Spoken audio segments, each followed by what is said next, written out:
Of protection for tenants closer to becoming reality. Councillors on a city committee voting to move forward with a renoviction bylaw today that would help prevent landlords from forcing tenants out under the guise of major renovations to raise the rent. CTV's Leah Larocque was at City Hall today for this lengthy committee meeting and joins us now. Leah? Patricia, there is already strong provincial legislation that protects tenants. So many argue a municipal bylaw is a moot point, while others say we need one to fill in the gaps.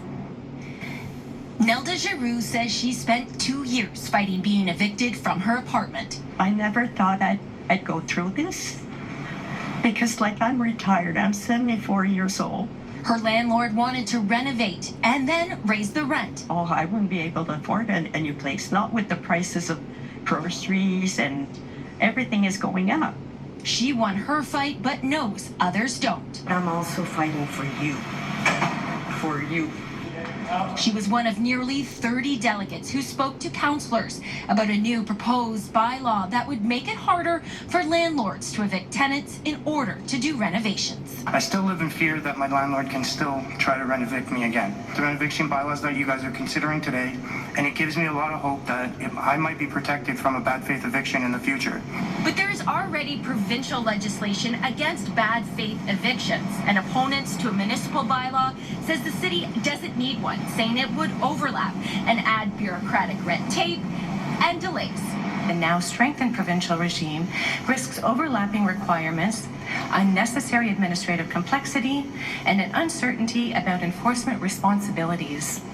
But the city's proposed bylaw does add other protections, including a license and permit requirement for landlords before an eviction notice, as well as an education guide to tenants. If you have to wait an additional month to get your permit from the city so that you can actually go in and apply to the N13 to do your renovation, that's a month lost.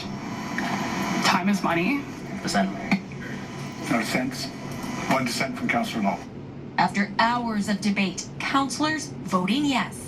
We're going to be calling the bluff of bad actors who might be evicting people just to jack up the rent and paint the walls. If you're doing a renovation that's significant enough to require a permit, then all you need to do is show your permit. The bylaw still needs approval from council. So what happens now? It goes to council on July 15th. If approved, the proposed bylaw would come into effect on January 1st, 2027. It is important to note that other cities like Hamilton, Kitchener, and Toronto have their own renoviction bylaw. Patricia. All right, CTV's Leah Larocque live for us tonight. Thank you.